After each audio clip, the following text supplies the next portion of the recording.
Well, I think I will go ahead and get started. My name is Dr. Jim Tallmon, and this is the most unusual session I've ever taught at a CCLE conference. Martin Luther wrote a letter to the Pope that he attached to his new manuscript on the freedom of the Christian. And he essentially said, you see what I could do if you would call off the hounds. I produced a fine little book, and if I'm not mistaken, this little booklet captures the essence of Christianity. And what he says that I perceive to be what he was writing about at that moment is that we live in Christ by faith and in our neighbor by love. And I just think that's so profound. And the more I ponder that, the more I realize that in the liberal arts scheme of things, rhetoric plays a very important role in love of neighbor. And so what I want to do when I explain to you and elaborate on what I mean by rhetoric as the intellectual love of God is go back to the place where I draw my inspiration from on these matters, and that's Richard M. Weaver. You may have heard of Richard Weaver. He wrote Ideas Have Consequence. He's one of the original fathers of American philosophical conservatism, but he also was a rhetorician and wrote what I consider the most trenchant observations about the relationship between dialectic and rhetoric in the history of rhetorical theory, which is 3,000 years plus.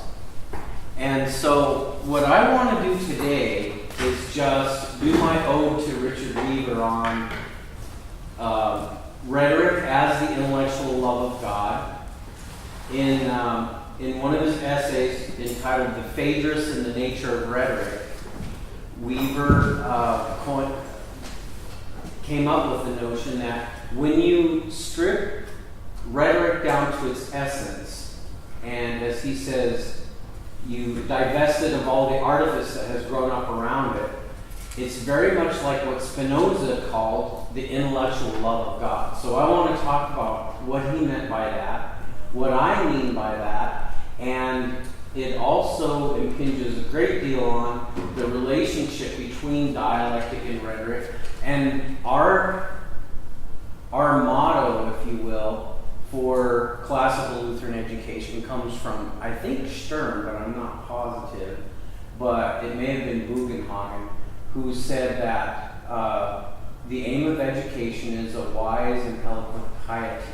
And I think dialectic has to do with the wisdom part of that equation, and rhetoric has to do with eloquence. And of course, our theology has to do with piety.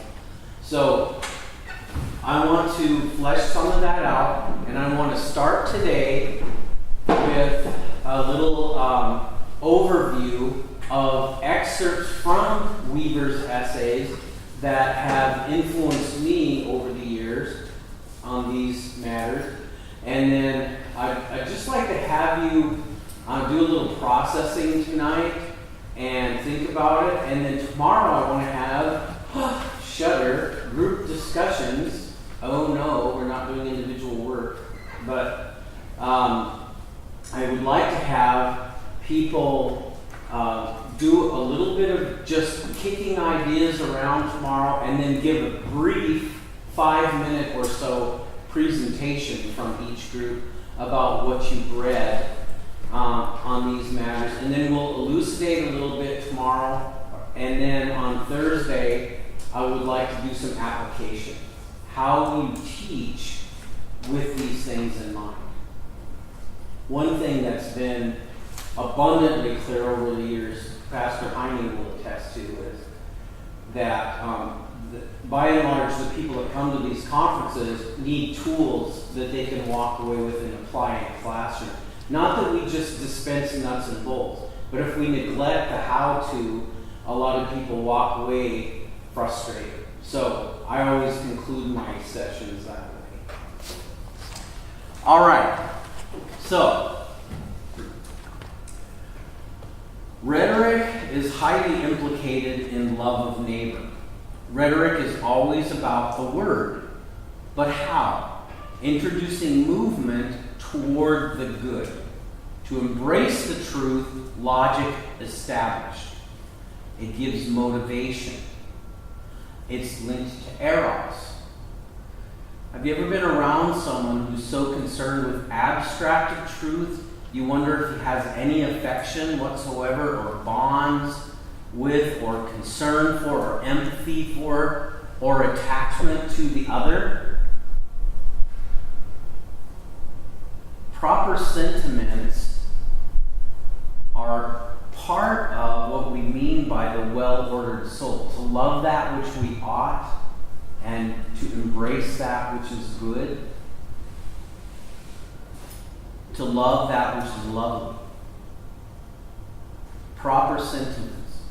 Like virtually everything I'll share the next 3 days, and beyond, hopefully, I'm setting up a blog page that I hope will have an ongoing conversation for those who are interested. I first began thinking along these lines reading Richard Weaver's essays, as I mentioned.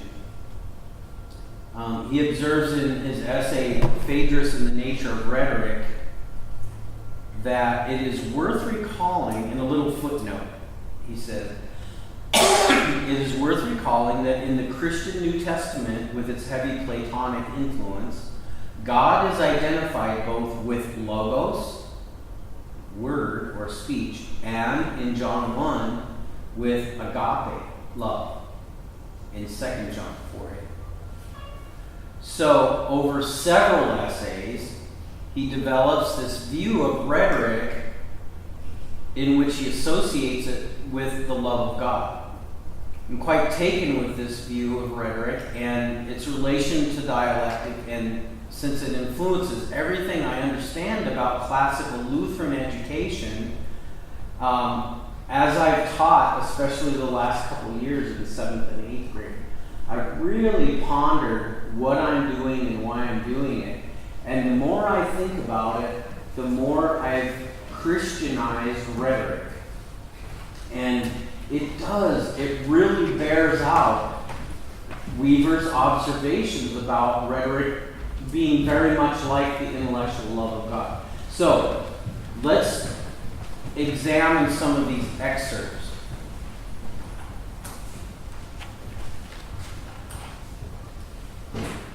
In the Phaedrus and the Nature of Rhetoric, it becomes very clear that to a large extent, rhetoric operates through figuration, so it involves appeals to imagination and emotion, which takes us deeper into the realms of two things: human nature and sacramentalism. Since we have this is why I've been really pushing the last few years that traditional liberal arts education is necessary if we want our children to embrace the kind of faith that we believe, teach, and confess. Because without the cultivation of imagination and the understanding that comes along with a dialectical viewpoint and the understanding of the rhetorical devices which help us grasp more deeply the meaning of Scripture and the explanations given by Luther in the Catechism, which are that he employs rhetorical devices and he expresses the explanations dialectically. Without that kind of education, our students really won't embrace the faith as fully as they would otherwise. I hope that makes sense to you.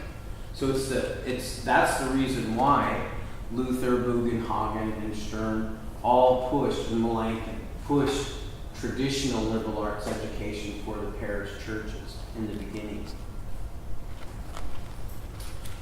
I have some excerpts excerpts. This is kind of a little workbook. It's a workbook because I left you lots of white space to write notes on. So could you pass those around? If you could share one, that would be nice. I think I may be a few short.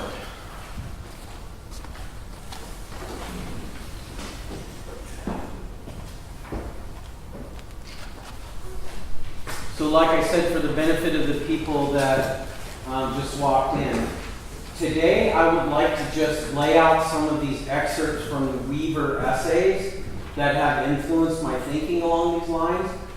And probably won't do a lot of discussion, actually, because in a way I would like people to just ponder it and ruminate a little bit tonight, cogitate a little bit tonight. And then tomorrow I want to hold some in-depth discussions. And Thursday for the final session we'll talk about pedagogy. Okay. I have, while we're getting settled in with that, I have one excerpt here that I don't think I placed in your workbook pages. A liberal education. This is from an essay by Richard Weaver entitled Education of the Individual. Oh, there it is right there on top. I'm sorry. I thought I scratched that. A liberal education specifically prepares for the achievement of freedom. Of this, there is interesting corroboration in the word itself. Liberal comes from a Latin term signifying free, and historically speaking, liberal education has been designed for the freemen of the state. Its content and method have been designed to develop the mind and the character in making choices between truth and error, between right and wrong. For liberal education introduces one to the principles of things, and it is only with reference to the principles of things that such judgments are at all possible. The mere facts about a subject, which may come marching in monotonous array, do not speak for themselves. They speak only through an interpreter, as it were, and the interpreter has to be those general ideas derived from an understanding of the nature of language, of logic, and of mathematics, and of ethics and politics. The individual who is trained in these basic disciplines is able to confront any fact with the reality of his freedom to choose. This is the way in which liberal education liberates. I thought it'd be nice to just throw a little piece in there at the outset about liberal education in general. But let's just jump right in to the unsentimental sentiment. As I was saying just before you folks walked in, part of the well-ordered soul has to do with right sentiments, sentiments that are aligned toward the good. This is why I thought in the first place this would be an interesting topic for this conference, being about the good as it is. When we affirm that philosophy begins with wonder, we are affirming in effect that sentiment is anterior to reason. We do not undertake to reason about anything until we have been drawn to it by an affective interest. So, wonderment, intellectual curiosity, longing, those are the sentiments that he said are anterior to reason. Before we ponder things, we need to be attracted to those ideas. That culture is sentiment refined and measured. Here you go.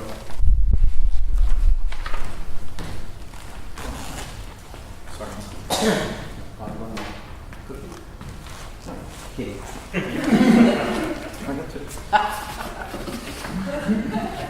He has a pastor's heart. A brown nose.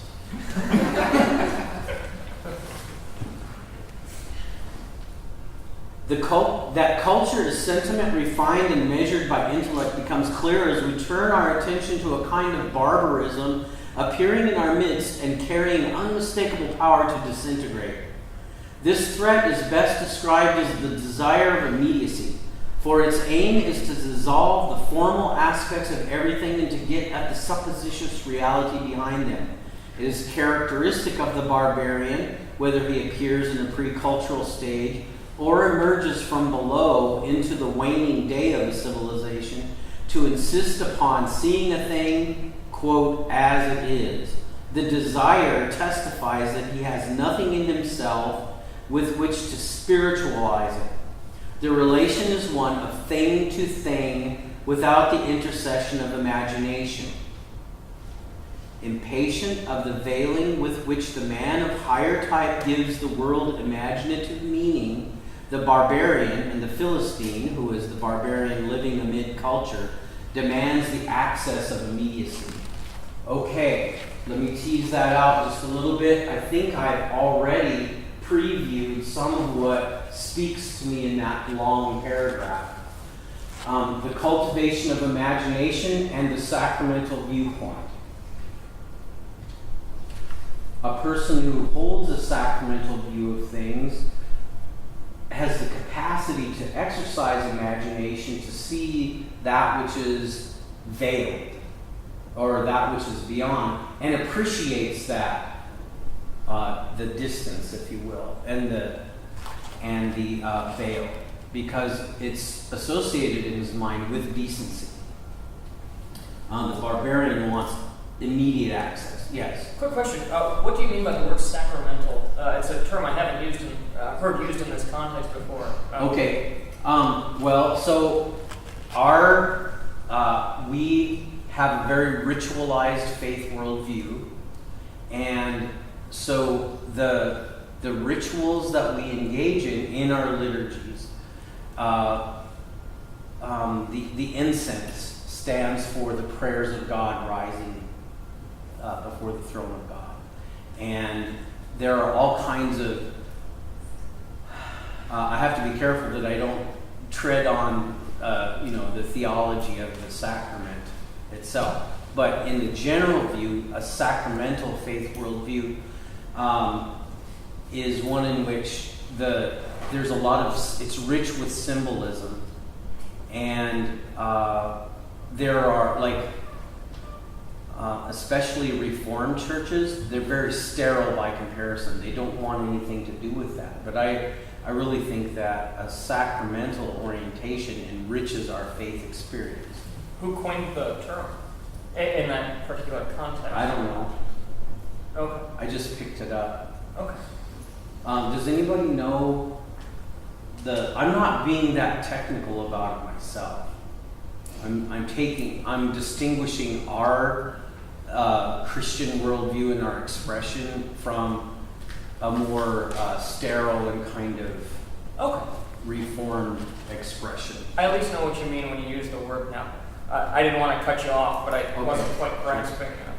George, you going to bail me out, please? Hold it. I was just going to say that kind of before the medieval attempt to find strict definitions of things, basically everything that was a work of God was considered a sacrament. So the resurrection was a sacrament because it was a mystery. In kind of a poetic sense. Yeah, and you'll hear about, I couldn't give you exact references now, but you'll hear about in the early church, and even in kind of the monastic Middle Ages, oftentimes the idea of the sacrament of creation, the fact that God made the world, and everything in the world that He created has Him in it. And you basically, what you see isn't just what's there; it's all kind of pointing you upward to something else. Yes. And you can find that in Gerhard's not sacred meditations. He wrote a book, but basically, there's so many. His Schola Pietatis. And everything in it is, look at trees. This is what trees mean. And look at, a house. This is what a house means. So there's a sense that, there's meaning within everything, and that you can perceive that through kind of your sanctified vision. And so the higher things, to be common about it. And I'm not being real precise, okay? But the higher things of life involve that kind of representation and symbolism, and that's what I mean by sacramentalism. Okay. Thank you. So it has more to do with our liturgy than anything else. But that does not apply to the sacrament of the altar. That's a much. I was assuming that you were coming there. I would be run out of here on a rail. Okay.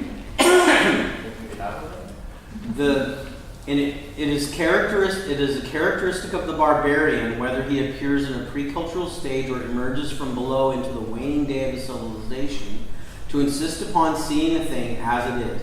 The desire testifies that he has nothing in himself with which to spiritualize it. The relation is one of thing to thing without the intercession of imagination. Impatient of the veiling with which the man of higher type gives the world imaginative meaning, the barbarian and the Philistine, who is the barbarian living amid culture, demands the access of immediacy. Our age provides many examples of the ravages of immediacy, the clearest of which is the failure of the modern mind to recognize obscenity.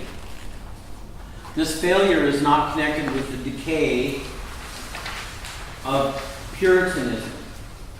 The word is employed here in its original sense to describe that which should be enacted off stage because it is unfit for public exhibition. Such actions, it must be emphasized, may have no relation to gross animal function. They include intense suffering and humiliation, which the Greeks with habitual perspicacity and humanity banned from their theater.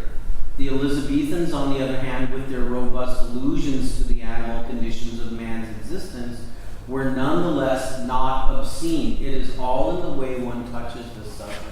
Okay, so this is a kind of a cultural criticism that Weaver is doing, and he's looking for evidences in the modern culture. He was a modern who was doing, he was actually doing what I would call a conservative postmodern critique. Have you ever thought that there's more than one kind of postmodernity? There's a conservative expression of a critique of modernity that isn't given to social construction of truth and that sort of thing. And I think Weaver exemplifies that really well. He was critiquing modernity for its rationalism and its sterility, and he did that in varieties of ways. I have a tendency to try to teach his brand of cultural criticism to young Christian scholars who are interested in influencing the culture, because he had a real gift for identifying, as he put it, schools of thought and movements that would produce cultural decay, would rend the fabric of society. And his plumb line for that was the Imago Dei. This is the relevance to what we're talking about in this conference. Weaver's standard for cultural critique was that man is in the image of God, created in God's image, and any movement or any tendency that we perceive to neuter mankind or to degrade or to detract from his status in God's design needs to be combated. And the person who would revive community and the person who would revive culture in our time needs to attend to that. So I think the cultural application of what Weaver has to say is really interesting, and because it impinges on how we understand the good life, the life lived well, it's relevant to this conference, but it's not as relevant as what I want to get into at this juncture, which comes from the Phaedrus in the nature of rhetoric.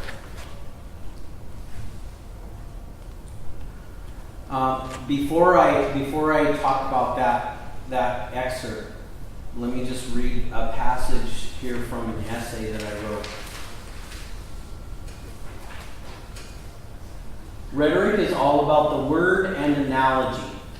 It is therefore highly implicated also in sacramentalism. To the extent one grasps rhetoric, one's grasp of the sacramental view is enhanced. Without rhetorical training, it is conversely impoverished. Weaver sheds light in Languages Sermonic on the bottom of page 59. Languages Sermonic is another essay of his. Some things are best told by parable, some perhaps discoverable only by parable. Real investigation goes forward by means of analogy. This is counterintuitive for rationalistic 21st century Americans, but not if one has cultivated ancient Christian sensibility. For Jesus himself, despite the fact he came to show us the Father, spoke almost exclusively in parables. This is very telling. So Weaver, one of the things Weaver was trying to critique was excessive rationalism. And he is trying to suggest that not only is allegory and analogy one of the fundamental means by which inquiry actually takes place in practice, but that also, the reason he entitles his essay Languages Sermonic is he's trying to make room for appeals to emotion and imagination, and to show the limitations of mere logic alone. Okay. So, understanding rhetoric, its function and scope, is key to successfully teaching students within the classical liberal arts context. On to the Phaedrus and the nature of rhetoric.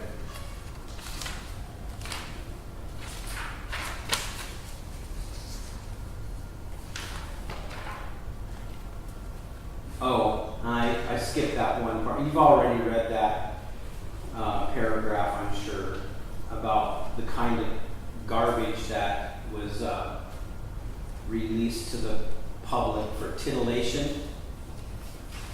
All I wanted to include that paragraph in this presentation was to point out that, if you watched any reality TV lately, it's a little worse than it was when Weaver was writing in the post-World War II era.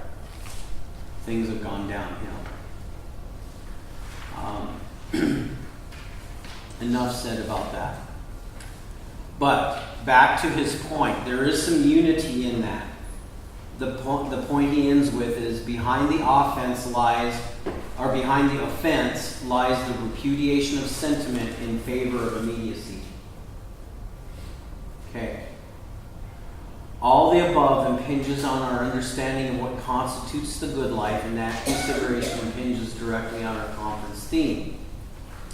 Now, Phaedrus and the nature of rhetoric is where he actually gets around to talking about rhetoric as the intellectual love of God. This is very important, and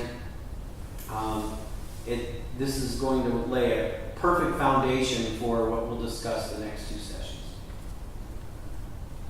Rhetoric moves the soul with a movement which cannot finally be justified logically. Whoa, how did we get to movement of the soul all of a sudden? Well, it's because it's an excerpt. Remember I talked about in the beginning that correct sentiment is part of the ordering of the soul. Liberal arts education, one of the fruits of liberal arts education is the well-ordered soul, right? Or the well-turned soul.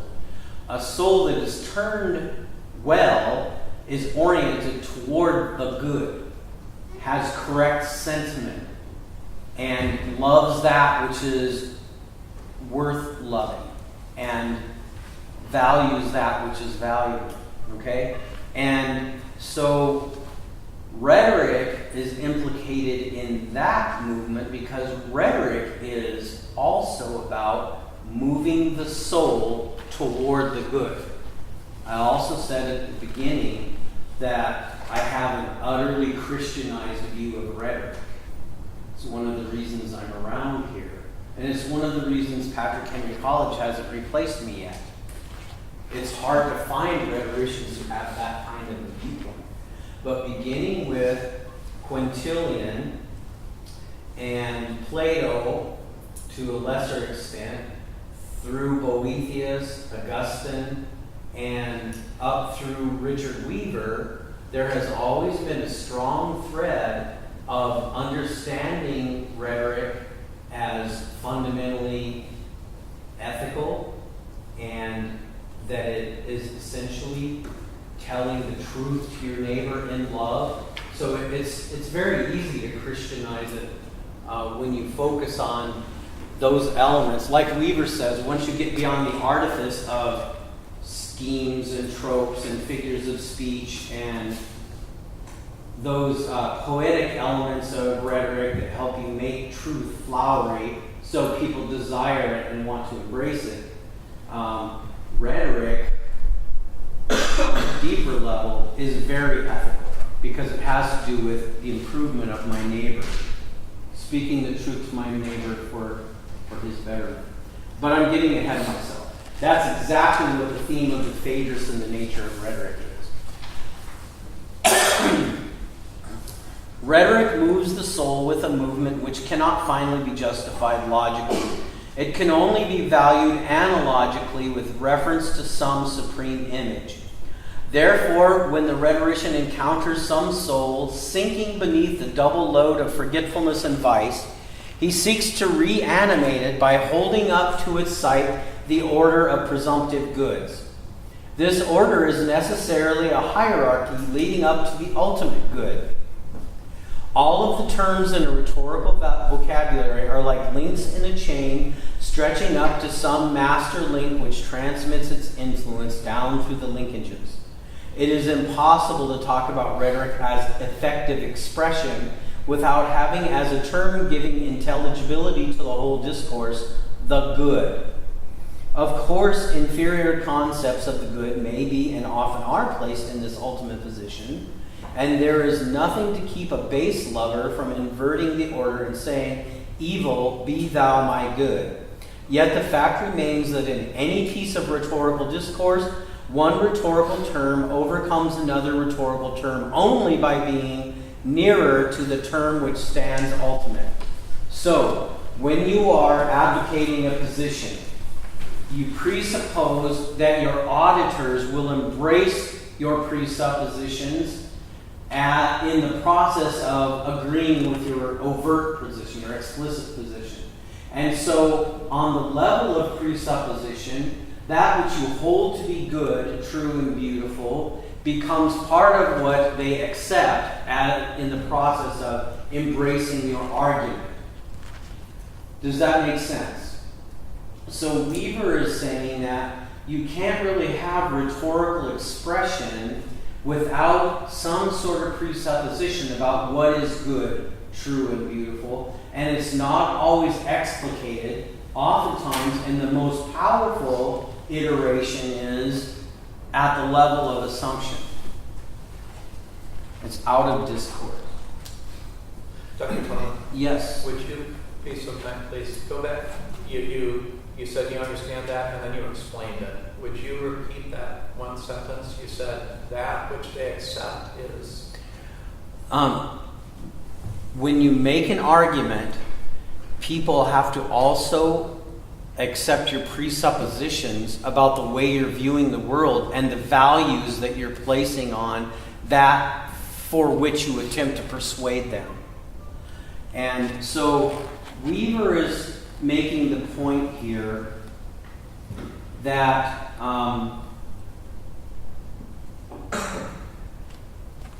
in the Phaedrus, Plato has Socrates discoursing about the lover, the true lover, the base lover, and the non-lover.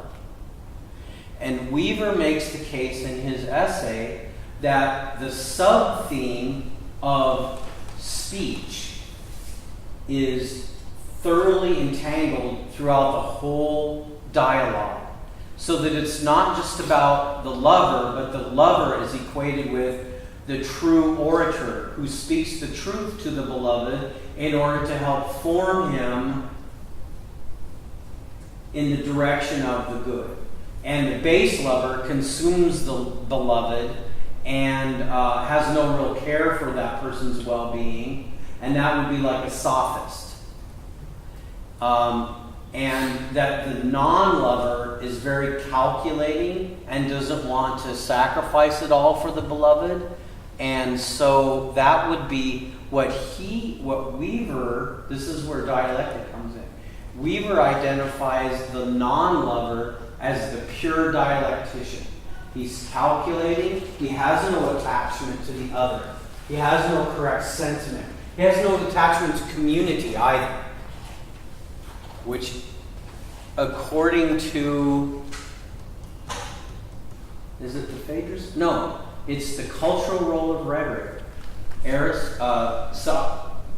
Weaver says that maybe that Socrates got what was coming to him. That he was teaching his students to pick apart the values that upon which their community cohered, and that they had no proper sentiment with regard to that which held the community together. So they were kind of subverting, he was subverting the youth in a way, by teaching them this method that always questioned everything. That's another presentation. What I want to focus on is what he says next here.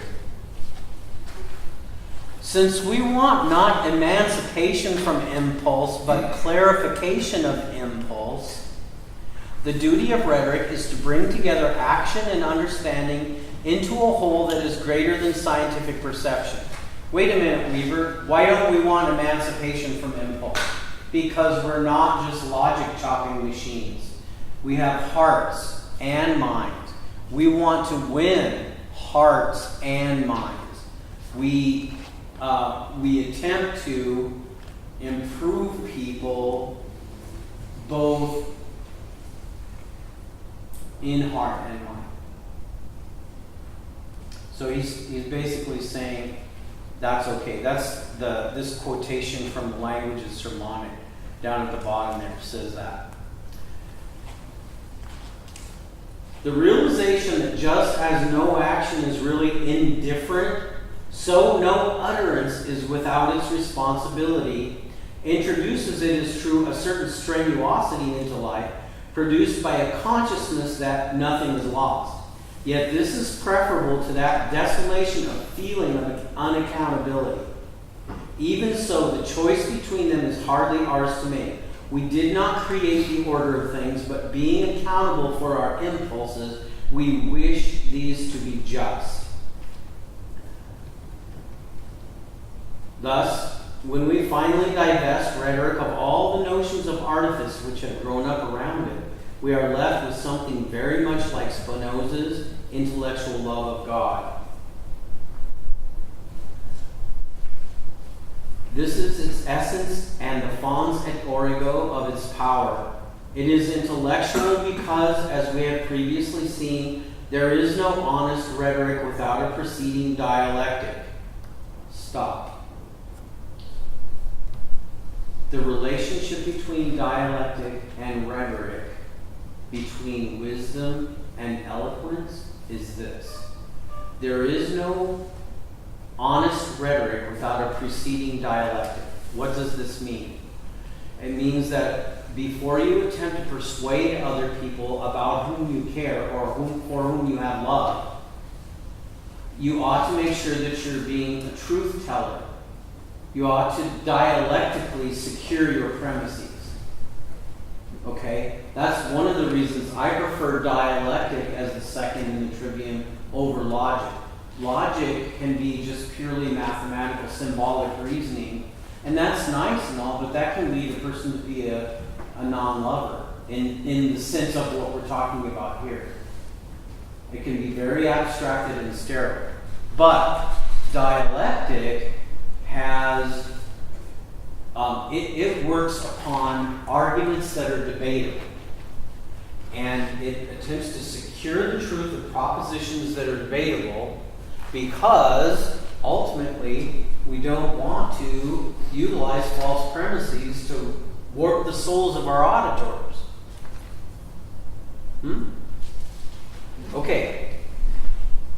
So dialectic and rhetoric work very closely together, and in fact there's Wait a minute.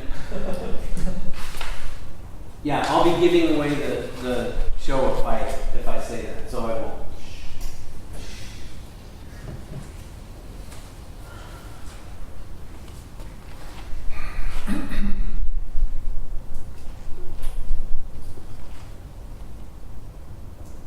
The kind of rhetoric which is justly condemned is utterance in support of a position before that position has been adjudicated with reference to the whole universe of discourse, and of such the world always produces more than enough.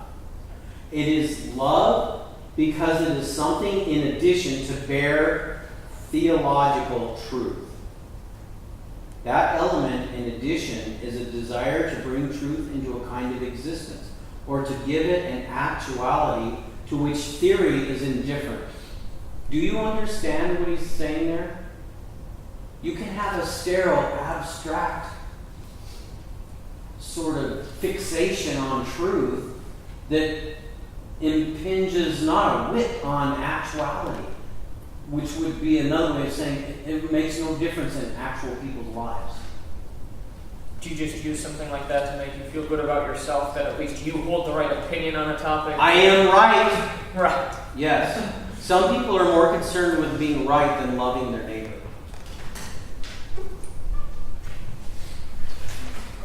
Don't get me started on apologetics. Okay. That element, in addition, is a desire to bring truth into a kind of existence or to give it an actuality to which theory is indifferent. Now, what is to be said about our last expression, of God? Echoes of theological warfare will cause many to desire a substitute for this, and we should not object. As long as we have in ultimate place the highest good man can intuit, the relationship is made perfect. We shall be content with intellectual love of the good. It is still the intellectual love of good which causes the noble lover to desire not to devour his beloved, but to shape him according to the gods as far as mortal power allows. So rhetoric at its truest seeks to perfect men by showing them better versions of themselves.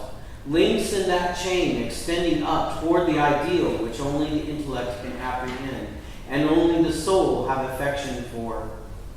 This is the justified affection of which no one can be ashamed, and he who feels no influence of it is truly outside the communion of minds.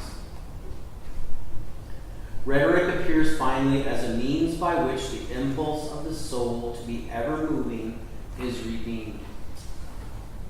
I just think that's a sweet conclusion. He writes a good conclusion.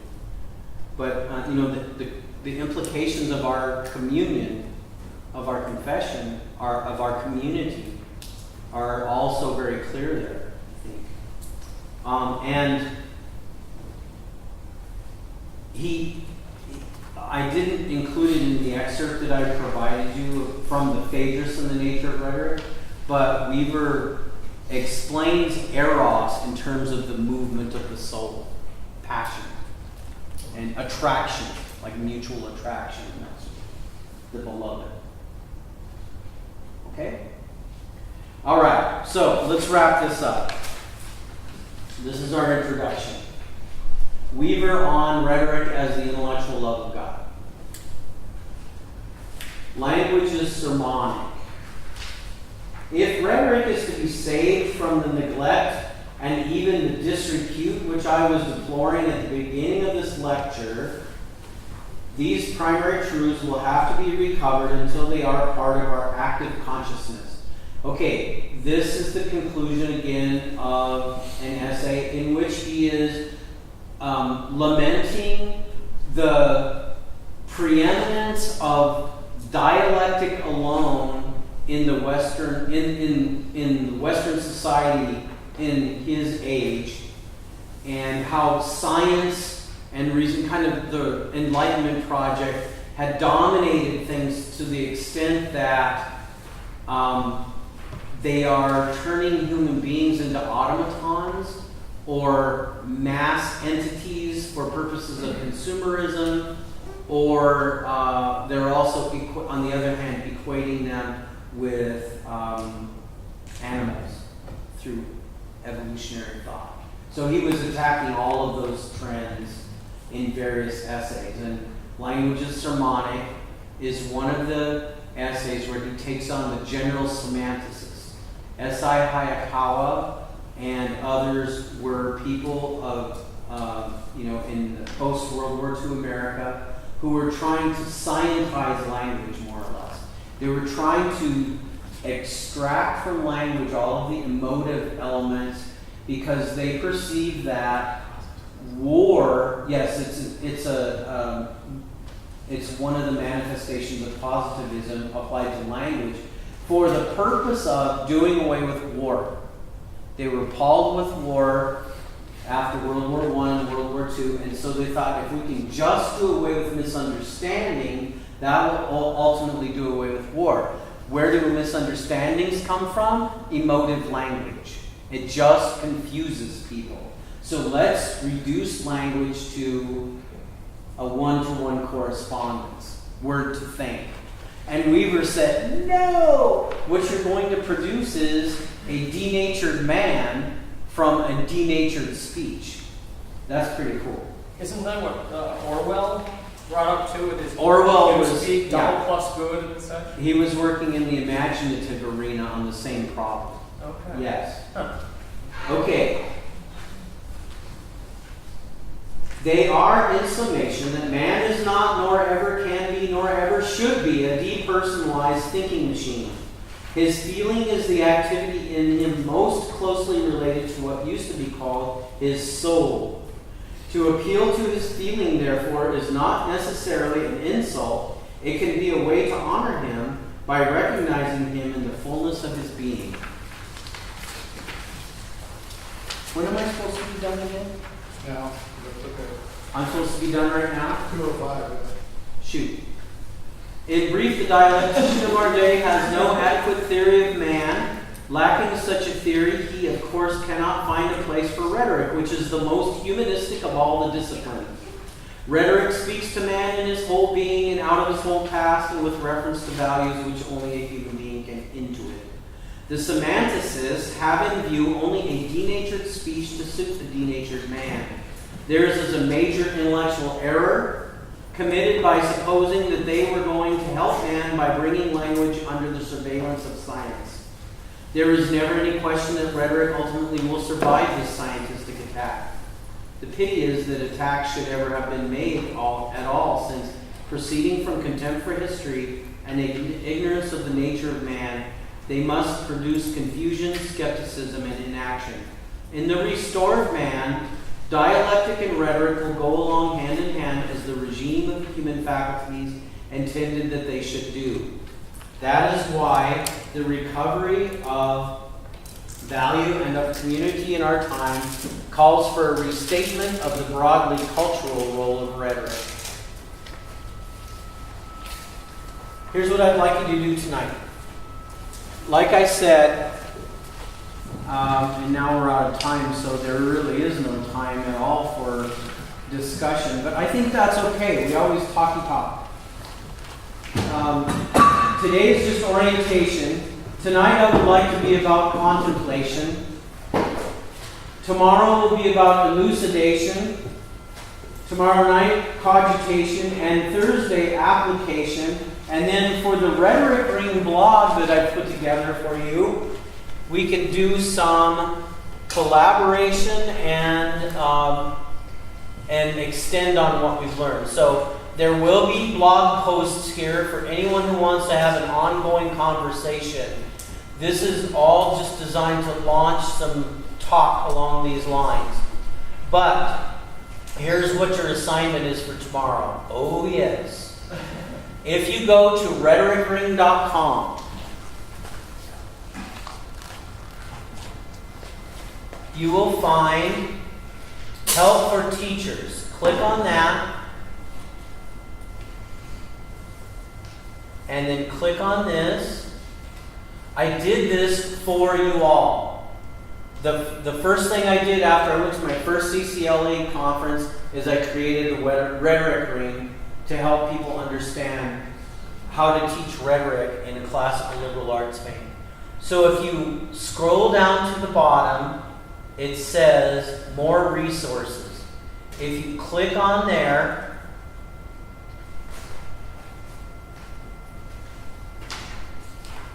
it will have, these are some older things from my education that I thought might be of interest to people.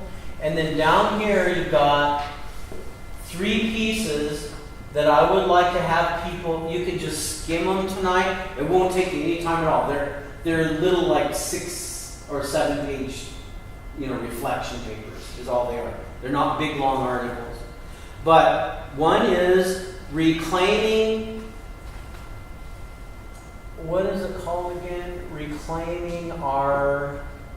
The education of our Lutheran heritage. You see it? Yeah, right there. Reclaiming the education of our Lutheran heritage. You might like that. I had a very short little kind of an opinion page piece, teach your children to think like a Lutheran, that you could take a peek at that. Or there's another one that I have on that blog. It's called Truth, Beauty, and Goodness. Okay? Truth, Beauty, and Goodness. I would like you to look those over, and then here's what we're going to do. Tomorrow, we're going to have little group discussions depending on who liked which of those essays the most and actually took the time to read it. Wasn't just satisfied skimming it. And then what I'd like to have you do is give a 5-minute report to the rest of the group teaching your essay. And I want you particularly to look for, as you're looking them over, highlight in your presentation connections to a distinctly Lutheran pedagogy. Because where we're headed is, in the 3rd session, we're going to do pedagogy. Tomorrow, we'll discuss the relationship of dialectic to rhetoric, and you'll give your little mini session. Thank you so much. Sorry I went over.